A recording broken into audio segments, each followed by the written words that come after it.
Dark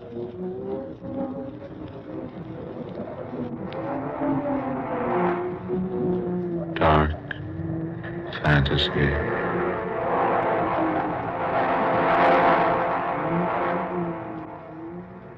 I am the dweller in the house of bread.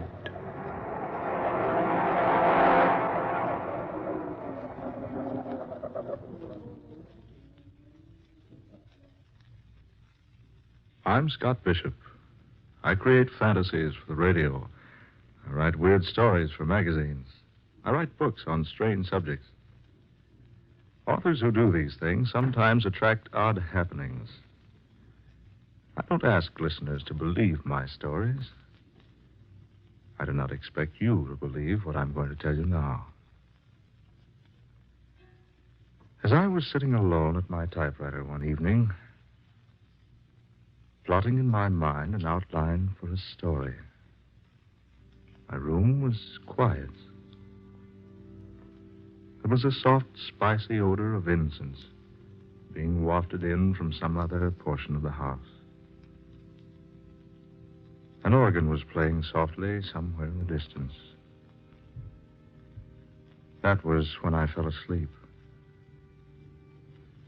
And in my dream, I found myself alone, high on a precipice, the highest in all creation, where I could observe with a naked eye all the far-flung wonders of the universe, where I could overlook that common clay that mankind calls the earth. And as I watched high on that vantage point,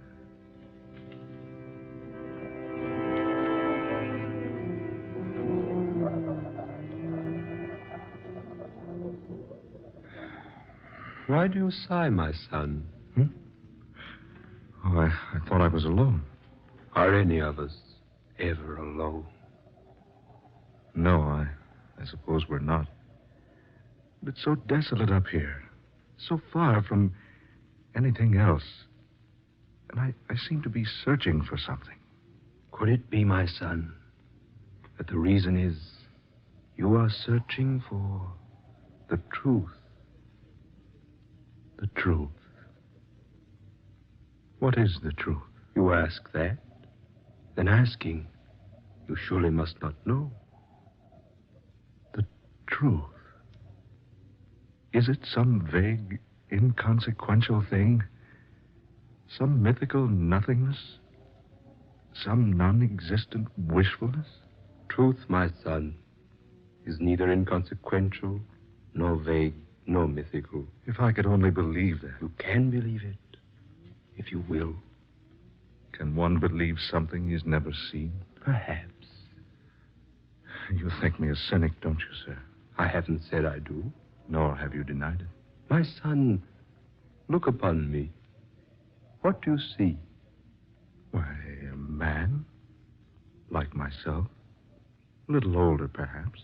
And perhaps wiser. I make no boast of any wisdom I might have. I am the way and the truth and the light.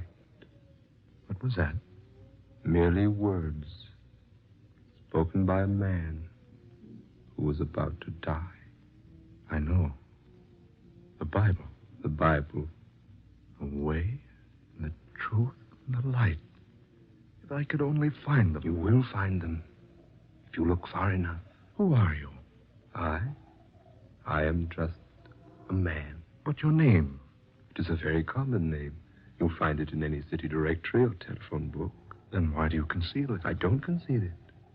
My name is Word. I can't agree that it's such a common name. Nor could you agree that it is unusual. No. Names are such temporary things. You can say to me, my name is Bishop, and there is no way for me to know whether you are good or evil, religious or atheistic, learned or ignorant, an emperor or a beggar. But you've told me more about yourself than just your name. Have I? But haven't you? Just a moment ago, you reminded me that your greater age has made you wiser than I. Well?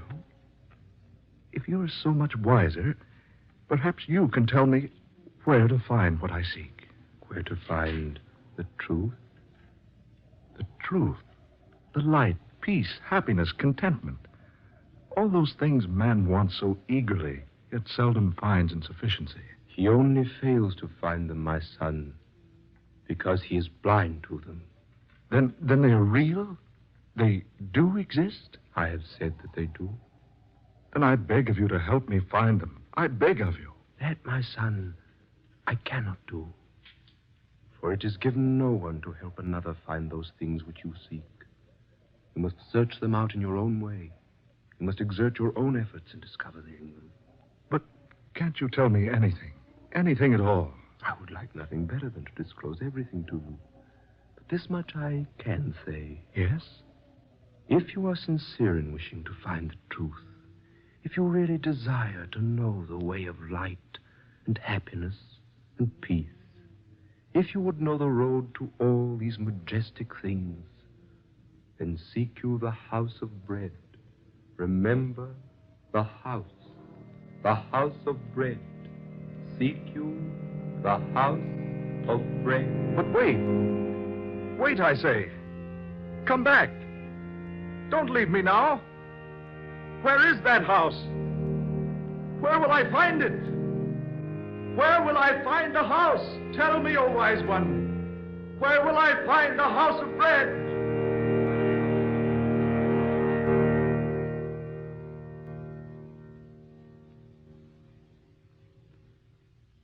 I've already told you I was dreaming. I make no secret of that. At first, I didn't tell my dream to anyone. Instead, I cherished it. Gave it many hours of deep thought and serious contemplation. I didn't even tell Sonia. Not at first. I gave much thought to the things the man on the mountaintop had said to me. Those lines he quoted from a book almost as old as Christianity itself. And the house of bread. Where was it? Could I find it? I resolved to try, so I went to my boss.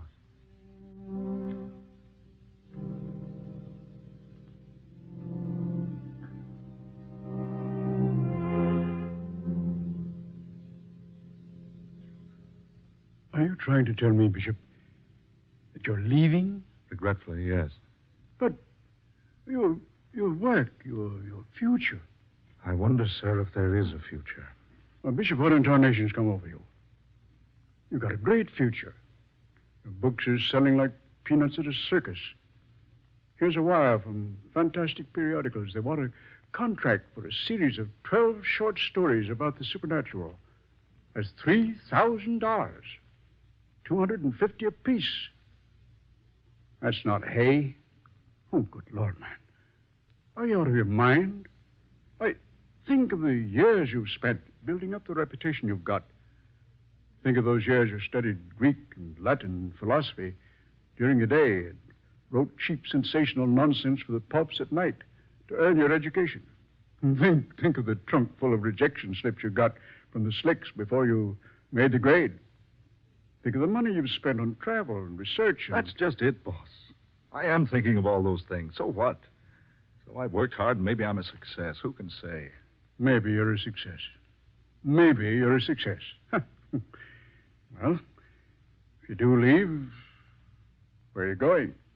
I'd be glad to answer that if I possibly could. You mean you won't tell me? I mean, I don't know. Bishop, I'll tell you what I'll do. You take a vacation. Yeah, that's it. A rest. A week. 10 days. 2 weeks. Take as much time as you like. Then, when you come back for it, you'll feel better. I don't think it's going to be that easy.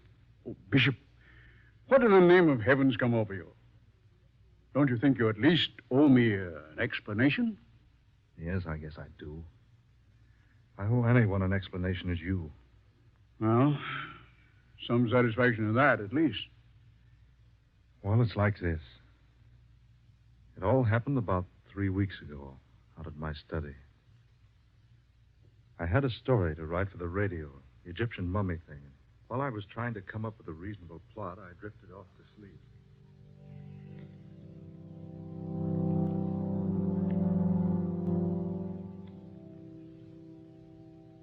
telling Sonia was different. The difference between telling her and the boss was like the difference between saying, I love you to an actress on the stage and the same thing to the girl you adore. It was pleasant and soothing because Sonia understood. Sonia understands everything. She wouldn't be Sonia if she didn't.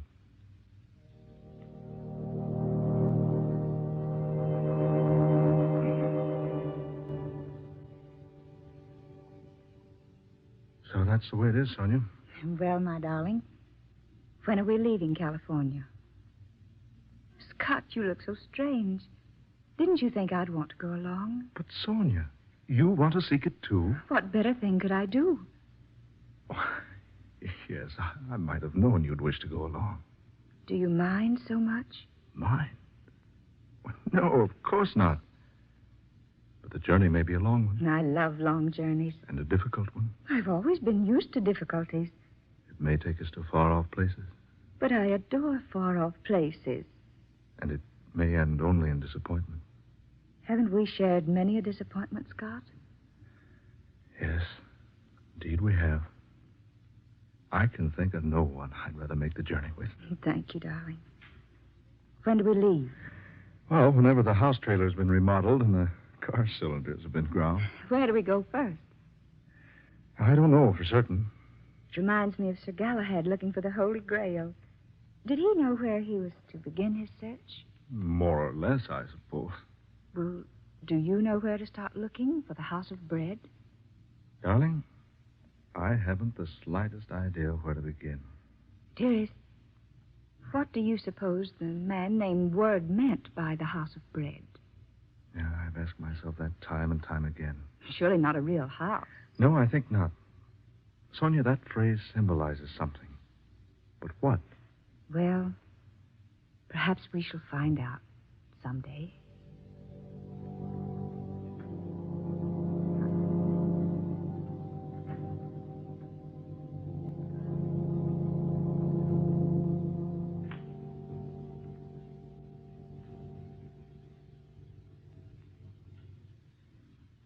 That was when we decided to go seeking a house of bread.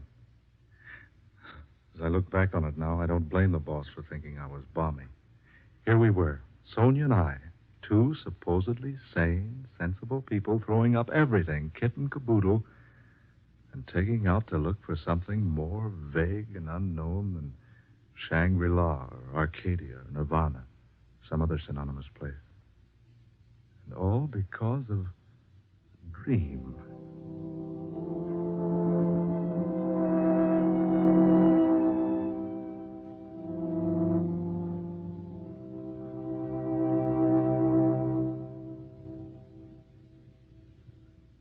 So we had the house trailer remodeled and the automobile repaired, and we drew our money from the banks and started out. It was the 21st day of May, my birthday, about 6 o'clock in the morning. I gathered up the morning newspapers on the way out of the house, breathed in some of the fragrant California atmosphere. Sonia wanted to stop at the used bookshop on Pacific Avenue, so we drove through the spacious Long Beach streets until we came to the place opposite the post office. Sonia bought 7 travel books and a back issue of a magazine that contained one of my better stories. She said she wanted to drive around Rainbow Pier once, so we did. Then we scooted over to L.A., picked up Highway 66, and drove to Las Vegas. We stayed in a tourist cabin at Boulder that night. Bright and early the next day, we drove over to the dam. As we began driving through the mountains out of the place, I noticed Sonia laboriously writing in a small but bulky book.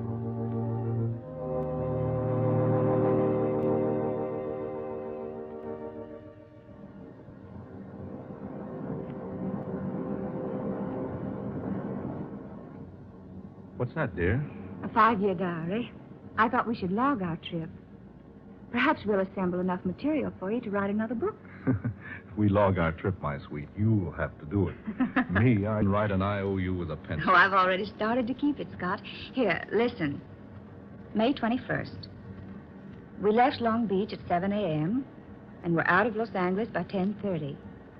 The trip across the desert was uneventful, but quite pleasant, and we arrived at Las Vegas, Nevada around...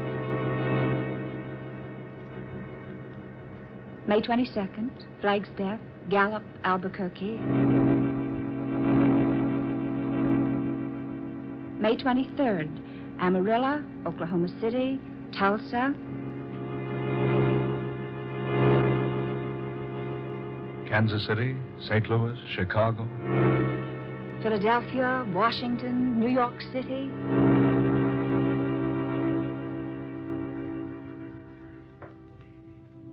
May 30th. We sailed today from Pier 17 for London aboard the SS America. As we stood at the ship's rail together, Sonia and I, we wondered just why we decided to leave the good old United States behind. Did something tell us our goal was far beyond the sea?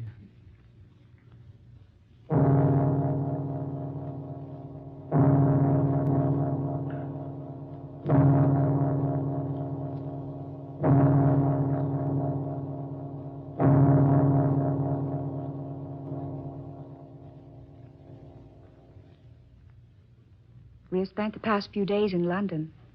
It is now June 27th. We have seen the River Thames, London Bridge, Trafalgar Square, Downing Street, Westminster Abbey, Buckingham Palace, Piccadilly Circus, and many other points of interest. We were especially attracted by a place called the Light of the World. But the people we asked there, and everywhere else, had never heard of the House of Bread.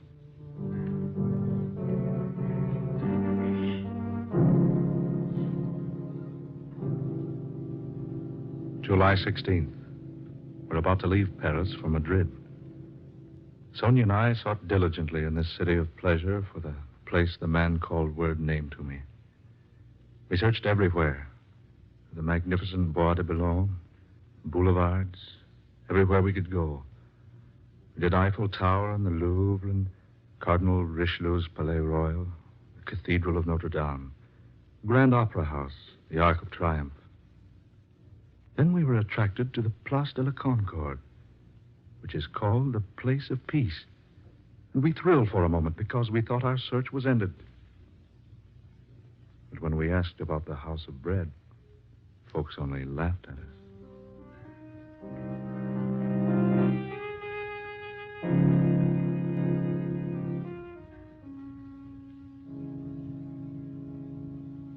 July 30th, Madrid, where there are two classes of people, those who go to bed after 3 a.m. and those who get up before 4. No Spaniard had ever heard of the House of Bread.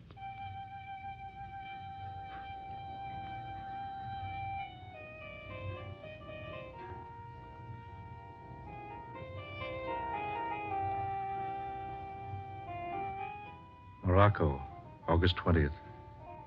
Mingling with the Moors and Arabs, wandering up narrow, crooked, dirty streets, through shabby buildings and unkept markets, all with a general aspect of dilapidation and extreme neglect.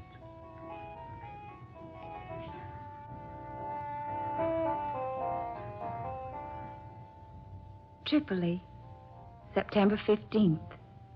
Sponge fisheries, ostrich feathers, gold, ivory, rugs, and the ruins of a triumphal arch erected to Marcus Aurelius.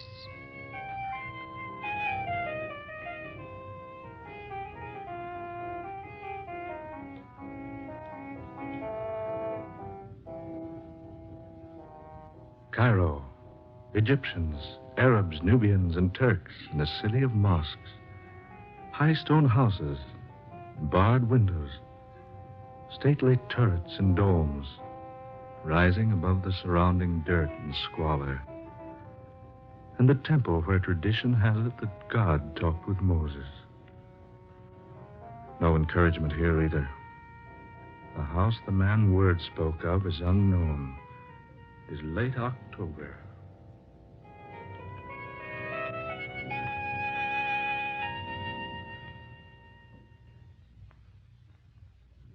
November 6th. November 16th. November 26th. December 5th. December 15th. December 25th. Jerusalem. The hill of Calvary, not far from the city gates, where once a humble man bearing a cross of misunderstanding and hate, far heavier than mere beams of wood, drank the last drop in the cup of human bitterness. The city of God. City of David, Solomon, Cyrus, the Persian king. Nebuchadnezzar, the Babylonian, Alexander the Great, Constantine the Great, Pontius Pilate.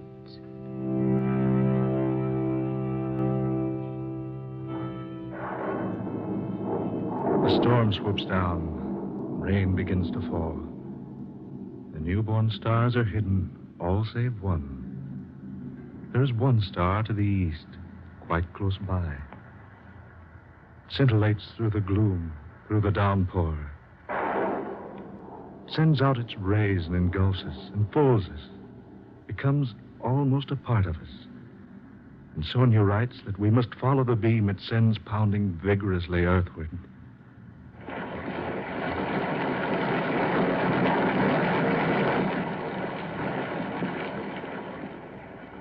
Sonia, let's go back, or at least find shelter. Scott, you're tired.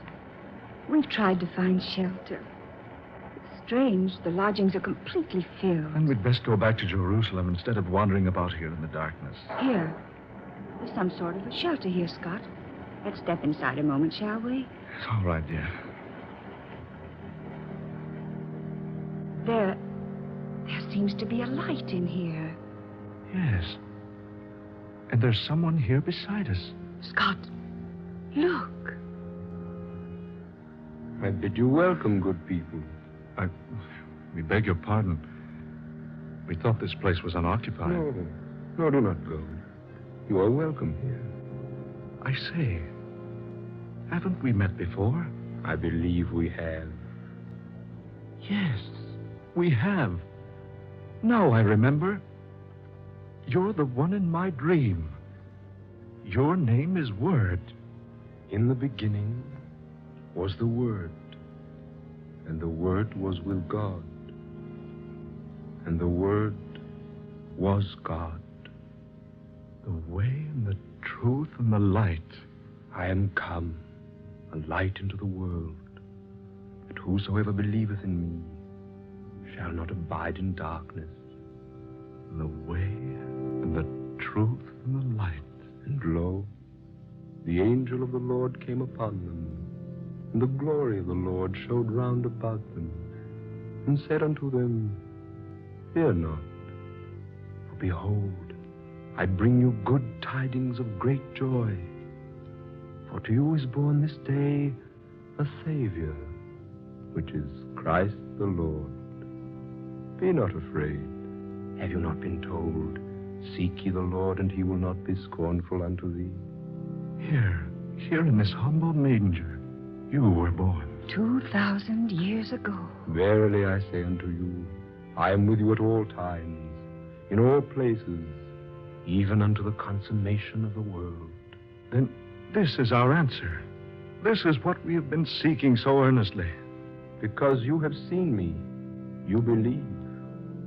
Blessed is he who has not seen me and still believes.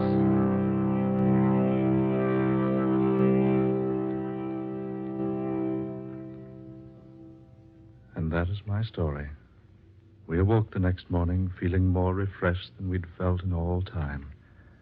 The sun was bright, the rain had gone. What was the significance of the house of bread? We didn't learn that until later when I consulted the Britannica. I quote as it is written word for word. Bethlehem, a small town in Palestine situated on a limestone ridge 5 miles south of Jerusalem, a city called by the Hebrews the House of Bread. This is the National Broadcasting Company.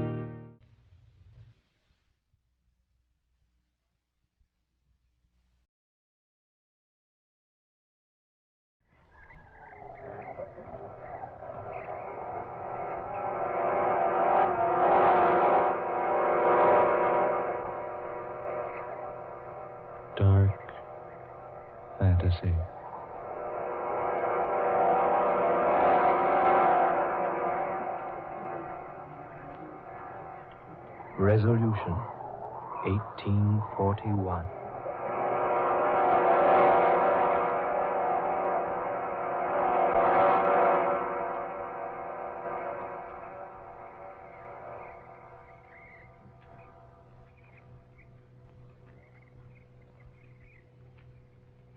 My name is Laura Cabot.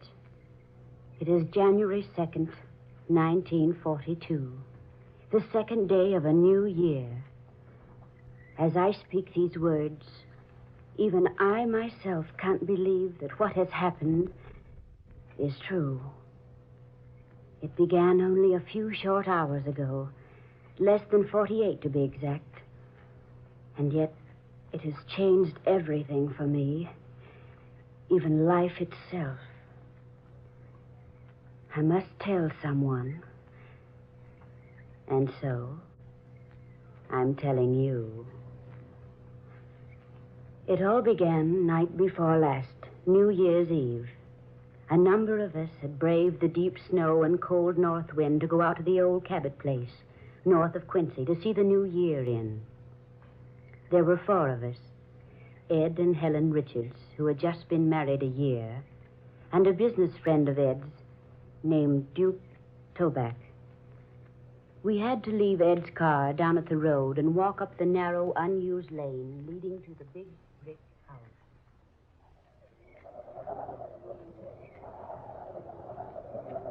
Oh, talk about 1941 leaving with a vengeance. Oh, it's cold, isn't it? The snow's drifting deeper. Oh, Helen, to the right, dear. The house is over there. All right, Laura. I didn't know we'd have to walk. Yeah, it'll be good for us. I wonder what your friend must think of us. Out like this on New Year's Eve. Duke? Oh, Duke's a good sport. Besides, dear, haven't we made a practice of spending New Year's Eve in the old Cabot place for the last 3 years? Yes, Ed, we have. Besides, Duke wouldn't want to spoil the fun. Anyway, I think that he makes a fine partner for Laura, don't you? Yes. He's very handsome. And wealthy. Helen, you think she likes him? Well, the way she's hanging on to him and laughing, I wouldn't exactly say she hates him.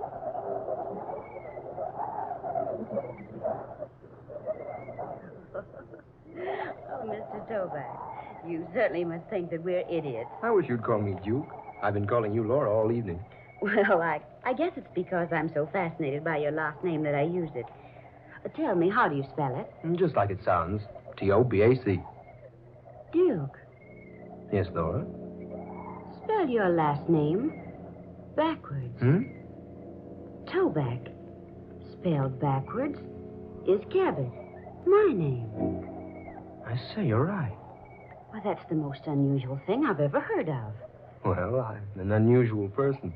Are you? Don't you think so, Laura? I really haven't had time to decide yet. But I'm awfully glad you came along with Helen and Ed tonight. We do this every year, you know. Yes, so Richards told me. Oh, this old house has been in my family for more than a century. It was just 3 years ago that I discovered it belonged to me. That's so? Mm-hmm. Oh, there were back taxes galore on the place, but I paid them up. And every New Year since then, the Richards and I have spent New Year's Eve A here. charming custom. You know, I rather think I'm going to enjoy being let in on it. I hope so, Duke. Really, I do. I want this to be the best New Year's Eve we've ever enjoyed. Helen, you and Ed wait up, or you'll have to stand at the door till we catch up with you. All right. Duke, what's wrong? Laura, wait. What is it? Is that the house? Why, yes. Why? I don't know. It seems so familiar looking. I've seen it before. Someplace. Well, if you've seen it, it's been right here. Come on, Laura. Unlock the door. Oh, all right. Here's the key. Here, I'll open it. There. In you go, Laura. Ooh, for heaven's sake, Ed, come in and close that door. Hurry, dear. Snow's blowing into the place. Here, old man, let me give you a hand with that door. Thanks. Ooh, there. Quite a wintry blast. Here, stomp off the rug on this rag, the snow on this rag rug. That's what it's for. Good enough. Oh, boy. Oh, Oh, it's nice and warm in here. Yes, I'm surprised. You been out here earlier today? No. Oh, Mr. Johnson owns the farm across the way. He always comes over on the last day of December and builds a fire for us. You see, he expects us. The place seems so strange tonight. Strange? What do you mean, Laura? I don't know.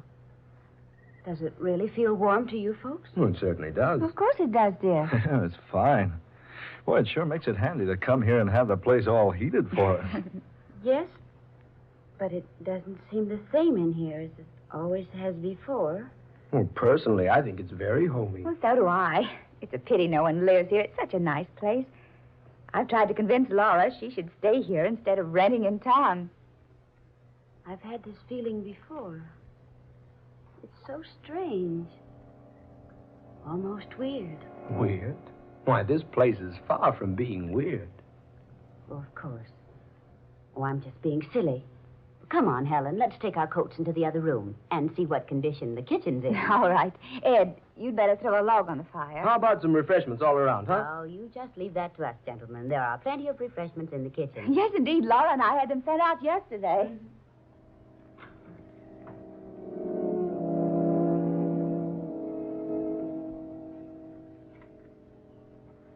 Smoke, Duke? No, thanks.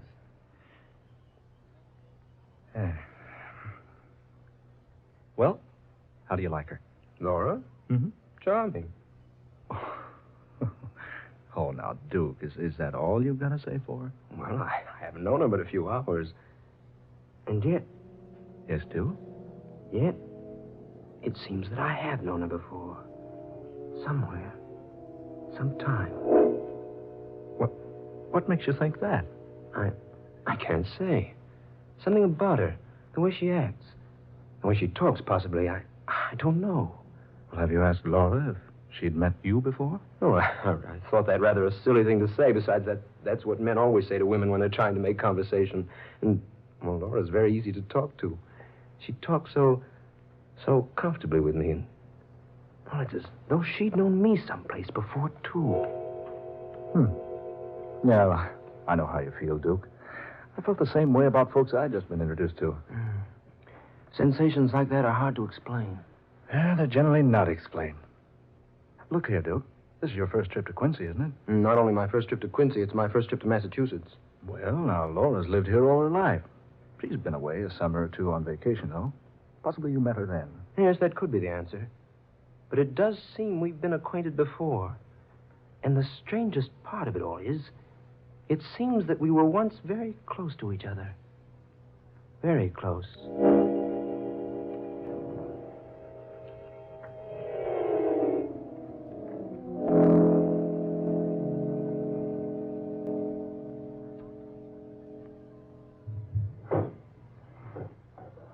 Oh, Helen, will you juice these oranges for me, please? How many? Oh, half a dozen to begin with, I guess. Oh, come on over here on the small table. Oh, all right. Laura, Yes. what do you think of Duke? Oh, I don't know. Give me a little more time. He seems to be attracted to you. Does he? Does he indeed? I caught him 3 times staring at you like, well, with a sort of fascination. Like he couldn't get used to you. Well, perhaps you're right. Maybe he can't get used to me. Oh, no, I didn't mean that way. I mean, well, he stared at you like he was trying to remember something. Yes, I noticed that. And I caught you staring the same way at him. Yes, What is it, Laura? I don't know. You like him all right, don't you? That's just it. I feel that suddenly I like him too much. Oh, now, you needn't fall in love with him right off the handle. Oh, no, it isn't that. It's a different kind of a feeling. An affection, but not the kind a woman has for a man. It's different from that. I don't understand what you mean, Laura. I wonder if I understand what I mean myself. It's something that seems to draw me very close to him. Oh, love at first sight. I've always believed in it. No, not that. Something else. Something different. Something greater. He hasn't made love to you already, has he? Helen, will you please stop talking about love? Love has nothing to do with it. Laura, you need a lift. Come on, let me fix you one. No, not now. You know, Helen, I'm positive I've never met Duke Toback before. And yet it seems that I did know him once a long, long time ago. Well, it couldn't be very long ago. You're only 23. No, I mean farther back than that, even. Hey, wait a minute. His name. It's so strange. Toback. It's so very strange.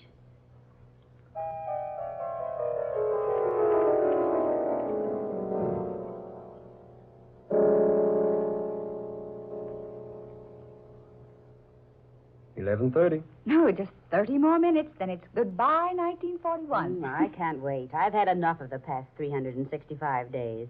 I want a brand new year to start out everything with a clean slate. Now you're talking, Laura. Here's to 1942. Yes, here's to the new year. Well, hey, I'm in on that. May all our troubles disappear like bubbles of champagne. Especially as quickly as the bubbles in any champagne that might be left around our place. Would you pardon me now? I want to go upstairs for a moment. I'll go with you. Oh, no, dear. It's cold up there, and besides, I won't be but a moment. Helen, you've got work to do in the kitchen. I'll be right back. Yes, I'll only be a moment. Make yourself at home. She seems strange tonight, doesn't she, Ed? Yeah. You know, she was right enough when we left town. You know, the minute she stepped into this house tonight, something came over her. I think she's quite attractive. Duke, had you ever met her before tonight? I know, at least I don't think I have. Well, that's what she said about you. She did? Yes. She acted so strangely, too. She said that you attracted her in a strange sort of way. Now, that's a pretty compliment. Oh, Ed. What I mean, Duke, is Laura told me she seems to have known you before somewhere. You know, that's odd. Duke just said the same thing about Laura, not more than 30 minutes ago. Duke, you mean that... Yes. It's so strange. I'm trying hard to remember. Well, now, I wouldn't worry about it. You know, I've had the same thing happen to me. Just some trick in nature. You meet a person, for a moment you'd swear you'd met him before. But isn't it strange that Laura should have the same feeling about Duke? Yes, I was about to forget the whole affair, but now... Well, I wonder. Well, now, my advice is that you two get together a little more.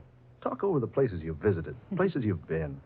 Now, I'll wager one of my Christmas ties you met at the seashore. Or at Santa Anita, or maybe on some dude ranch. Possibly, Ed. But it doesn't seem that way. You know, I haven't said this before, but even this old house seems familiar to me. It does. Yes. When I first saw it outside, I stopped dead in my tracks. Something seemed to stop me, and...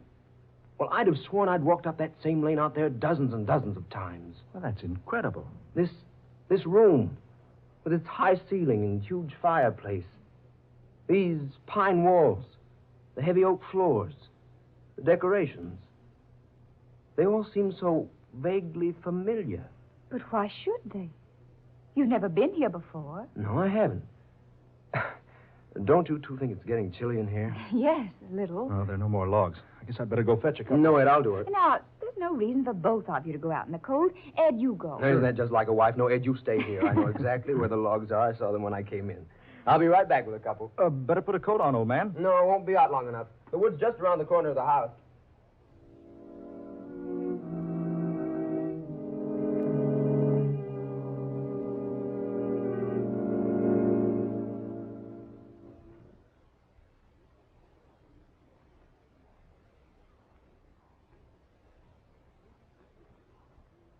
Oh, Laura, I didn't see you come back. Oh, he's gone to get some logs for the fire. Insisted on going alone. Laura, what a beautiful dress. Hey, those aren't the clothes you wore out here. Wherever did you find such a quaint outfit, darling? It's a dress my mother used to treasure. It's been in my family for almost a century. Oh, it's beautiful. I thought it would be fun to put it on tonight. I found it upstairs in an old trunk. Just wait until Duke sees you in that dress. Maybe that'll help him remember where he knew you before. He thinks he's known me before. And Helen says you feel that you've met him before, too. Well, yes, I do feel that way, but... Oh, I don't know what to think.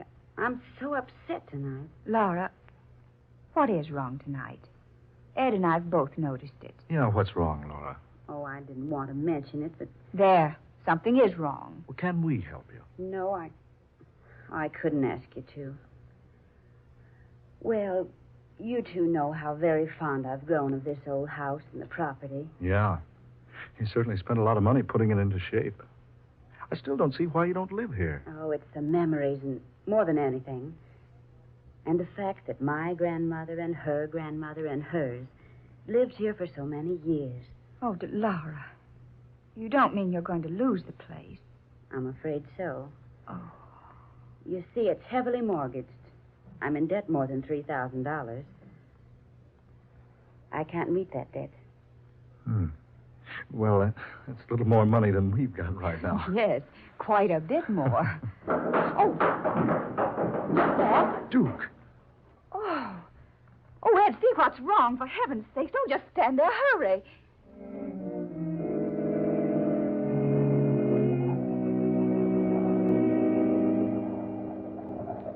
Duke. Lord, man, your head. What happened? Speak to me, Duke. Are you all right? Here now. Take it easy. Now, I'll carry you into the house. Come on now. Arm around my neck. That's it.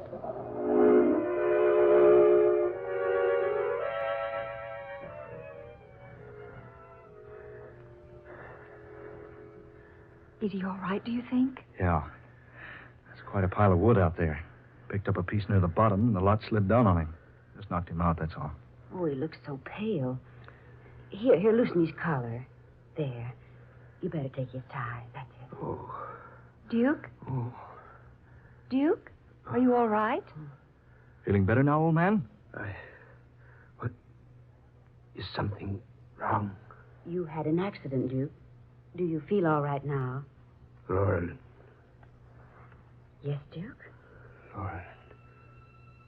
Why do you call me that, Laurel?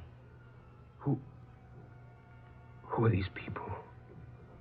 Duke, why, you'll be all right. Who are these people? Why am I lying here? Where is your mother, Laurel? You'll be all right now. Just lie still. Why do you speak like that? Why do you look at me like that, daughter? Daughter? What's the trouble here? Suddenly you're so strange. It's you who are strange. What? You call your father strange? You call me, Jeremiah Cabot, strange? Jeremiah Cabot? Of course, Jeremiah Cabot. Don't tell me I have to remind you who I am. But Jeremiah Cabot was my mother's great-great-grandfather. Duke, for heaven's sakes, what's the matter with you? This is so strange. I'm afraid I don't know your friends, Laura, and you, young lady, or you, sir. Oh, now, Duke, cut the kidding. Just a moment, Ed. I think I'm beginning to understand. Oh. For a moment, child, I thought you were my daughter. Now I know the truth. You... Yes, that must be it. What, Laura? What on earth? Just a moment, Helen. Jeremiah Cabot. He built this house. His daughter was named Laurelyn. The name has been in the family for a century. Laurelyn. She looked so much like you. I still don't get this. Ed, wait, I think I can explain, at least partially. There's an old legend in our family that one New Year's Eve, Jeremiah Cabot was asked by his family to join them in making New Year's resolutions. In the spirit of jest, Jeremiah resolved one thing: to return to this earth 100 years from the night he made the resolution. That's it. Yes, of course. The resolution. The brick in the fireplace. The brick. What does he mean? I remember now. Here, I'll show you. This brick. This one behind the others. See? It's loose. You can remove it.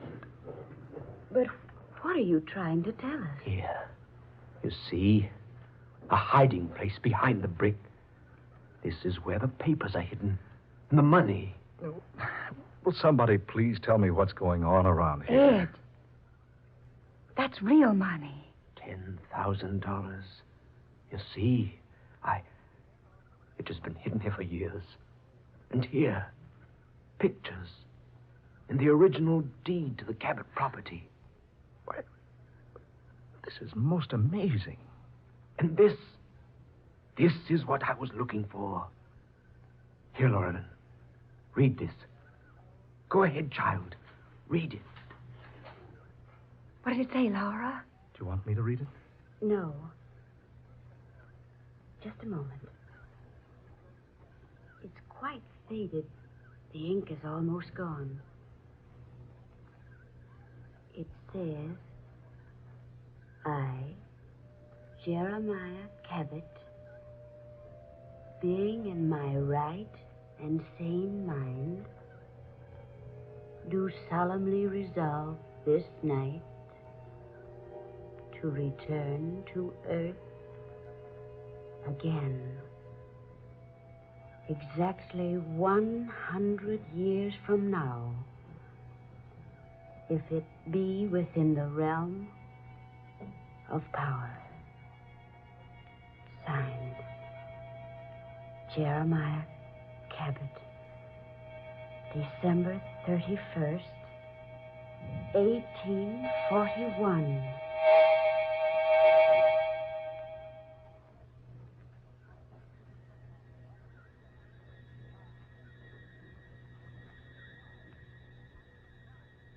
What happened? Is something wrong? What am I doing here? Oh, my head. Duke. Why are you all looking at me like that? Oh, I remember now, the logs. Ooh, cold in here. Duke, where are you going? No, Ed, you stay here. I know exactly where the logs are. Saw them when we came in. I'll be right back.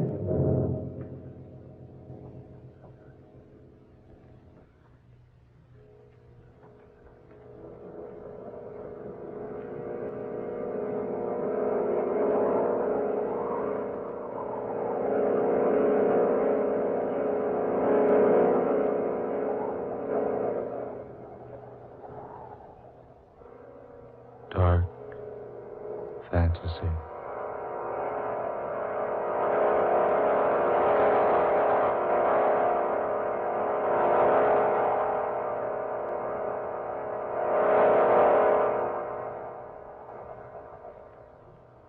Resolution 1841.